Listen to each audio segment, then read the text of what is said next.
Hello everyone, welcome back to my channel.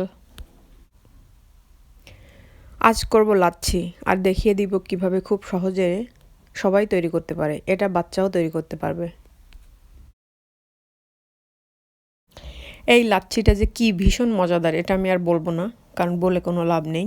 বুঝতে হলে নিজের তৈরি করে খেতে হবে। কেউ যদি তৈরি করতে চান তাহলে চলুন দেখে নেওয়া যাক কিভাবে তৈরি করা যায়।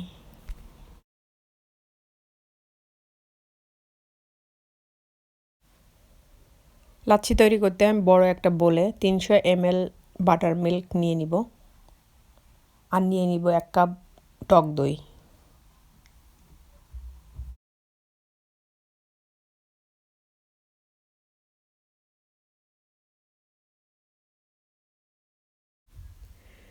নিয়ে নিব স্বাদমতো বিট লবণ, এটাকে ব্ল্যাক সল্ট অথবা পিঙ্ক সল্টও বলে।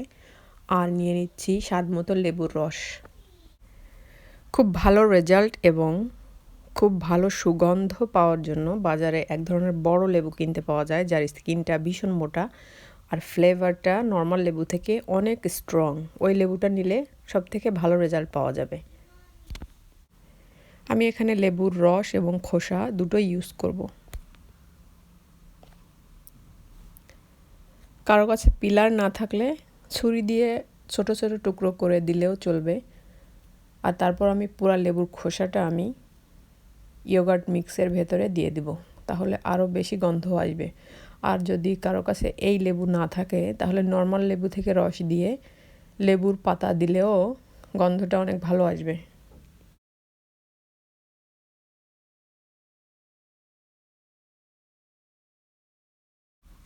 এখন শুধু মিশিয়ে নিতে হবে, মিশিয়ে নিলেই তৈরি হয়ে যাবে খুবই টেস্টি লাচ্ছি।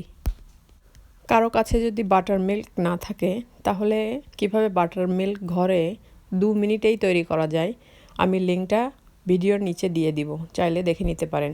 এখানে বাটার মিল্ক দিলে আর বিট লবণ দিলে খুব বেশি ভালো রেজাল্ট পাওয়া যায়। যেহেতু লেবু দেয়া টক দইয়ের ভেতরে, সেহেতু এটা কিছুক্ষণ রেখে দেওয়ার পরে অনেকটা গাঢ় হয়ে যাবে। যদি খুব বেশি গাঢ় মনে হয় তাহলে পরিমাণ মতো নর্মাল দুধ অ্যাড করা যাবে। আর যদি কেউ ঠান্ডা খেতে পছন্দ করে তাহলে কিছুটা আইস কিউব অথবা ফ্রিজে রেখে দিতে পারে তৈরি হওয়ার সাথে সাথেই। আমি গ্যারান্টি দিয়ে বলতে পারি ভালো লাগবেই।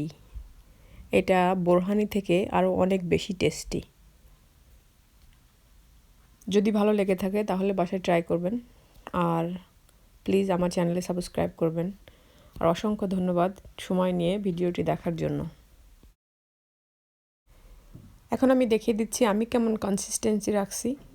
এটা সম্পূর্ণ পার্সোনাল। কেউ যদি আরও লিকুইডই চায় তাহলে দুধ অ্যাড করবে, আর কম চাইলে কম দুধ অ্যাড করবে। দুধের কম বেশি করার উপরেই লবণের পরিমাণ নির্ভর করবে। সো লবণটা খেয়াল রেখে দিতে হবে। যদি দুধ কম দেন তাহলে খুব বেশি লবণ দিলে অতিরিক্ত লবণ হয়ে যাবে, আর বেশি দুধ দিলে লবণ হয়তো অ্যাড করা যাবে কিন্তু বেশি হয়ে গেলে কম করা যাবে না। সেজন্য অলওয়েজ খেয়াল রাখতে হবে লবণ অ্যাড করার জন্য। তো প্রথমে একটু কম লবণ অ্যাড করাই বেটার। হয়ে গেছে তৈরি আমার খুবই সুস্বাদু লাচ্ছি।